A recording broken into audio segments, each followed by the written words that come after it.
रहेगी आपकी? हमारी प्राथमिकताएं यह है कि जिस तरह से पिछले 5 साल में कांग्रेस राज ने जनता से झूठ बोल के जो किसानों का कर्जा माफ करने के लिए कहा था, बेरोजगारों को भत्ता देने के लिए कहा था, ये कह के सत्ता में आ गई। लेकिन 5 साल उन्होंने केवल कुर्सी की लड़ाई लड़ते रहे और जंगल राज मचता रहा। उसके बाद में भी हिंदुस्तान में सबसे नंबर 1 पे राजस्थान आया है कायम में बलात्कार, महिला अत्याचार और दलित अत्याचारों में। ये इनके कारनामे रहे हैं और भ्रष्टाचार की कोई सीमा नहीं है। हर विधायकों को इन्होंने पूरी छूट दे रखी थी। मेरे विधानसभा में जल जीवन मिशन में इतना भ्रष्टाचार हुआ जिसकी कोई हद नहीं।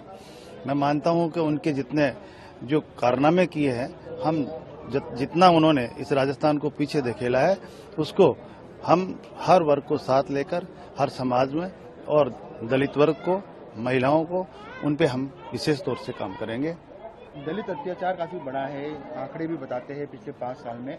उसमें सुधार करने के लिए क्या प्रयास रहेंगे? और सबसे बड़ी बात आपने कहा कि आपके क्षेत्र में जल जीवन मिशन के तहत बड़ा भ्रष्टाचार गहलोत सरकार के कार्यकाल में हुआ। अब आपकी सरकार बन रही है, गठन हो जाएगा कल, उसके बाद एक्शन होगा? एक चीज की जांच करवाऊंगा मैं निश्चित रूप से, जितना, क्योंकि हमारे माननीय प्रधानमंत्री जी मोदी जी का सपना था और उन्होंने वो करके दिखा रहे हैं। वो हर घर हिंदुस्तान में ऐसा नहीं बचे जहां पे शुद्ध पानी की टोटी नहीं पहुंचे। उनका सपना था और उस हिसाब से उन्होंने राजस्थान गवर्नमेंट में पैसा भेजा, लेकिन उस पैसा का सदुपयोग ये नहीं कर पा रहे। टाइम पे उन्होंने काम नहीं किया, काम किया है तो केवल भ्रष्टाचार का रूप दिया है। तो उसकी जांच करवाएंगे? बिल्कुल जांच करवाएंगे सर। महिला अत्याचार काफी बड़ा, बहुत ज्यादा। दलित अत्याचार में भी बहुत ज्यादा काफी सुर्खियों में रहा।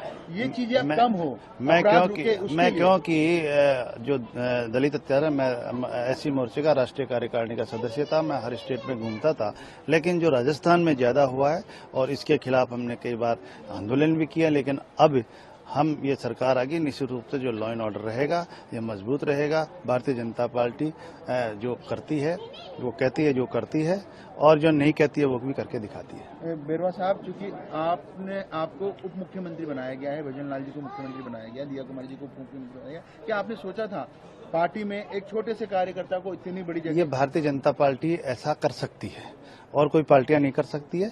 निश्चित रूप से हम साधारण कार्यकर्ता थे और साधारण कार्यकर्ता केवल पार्टी में काम थे। हमारे को तो ये भी पता नहीं था हमारे को टिकट भी मिलेगा नहीं, लेकिन पार्टी ने टिकट दिया और वो भी मेरी भाभी के तिये की बैठक में था। मैं, मेरे गमी हो रखी थी घर में, लेकिन वहीं मुझे सूचना मिली। तो ये भारतीय जनता पार्टी निश्चित रूप से जो कार्यकर्ता है उसको पूरी मॉनिटरिंग रखे, निश्चित रूप से हर कार्यकर्ता को कहीं न कहीं वो उपयोग में लेते हैं। लास्ट सवाल है, क्योंकि अब आपका कल शपथ ग्रहण होगा, मंत्रिमंडल का भी जल्द ही आसार लग रहे हैं। क्या लगता है कि सरकार की पहली जो प्राथमिकता रहेगी राजस्थान में, क्योंकि अब सरकार का पार्ट है, आप पहली बड़ी प्राथमिकता क्या रहेगी बीजेपी सरकार की, भजन लाल जी की सरकार की, आपकी सरकार की? निश्चित रूप से अभी हमारे माननीय मुख्यमंत्री जी बैठेंगे, संभालेंगे और उसके बाद में हम बैठ के बात करेंगे। और निश्चित रूप से जो कांग्रेस सरकार ने जो किया है, पहले बात तो राजस्थान को कर्जे में डाला है, उसके बारे में कुछ न कुछ करके बाद में योजनाओं का प्रारूप तैयार करेंगे। केंद्र की योजनाओं को घर घर तक ले जाने का? बिल्कुल, केंद्र की योजनाओं को घर घर ले जाने का काम करेंगे, जिससे कि हमारे लोग जितने भी है, गांव के पिछड़े लोग जितने भी है, उनको मुख्य धारा में लाएं। क्योंकि प्रधानमंत्री जी के वहां से इतनी योजनाएं हैं कि वो ग्राउंड लेवल तक नहीं पहुंचा पा रहे हैं, क्योंकि यहाँ कांग्रेस की गवर्नमेंट थी और जो आ रही थी उसमें भी भ्रष्टाचार कर रहे थे। इसलिए निश्चित रूप से हम गांव-गांव जाके और निश्चित रूप से उन योजनाओं को हमारे जो वर्ग है उनमें पहुंचाएंगे। Thank you very much.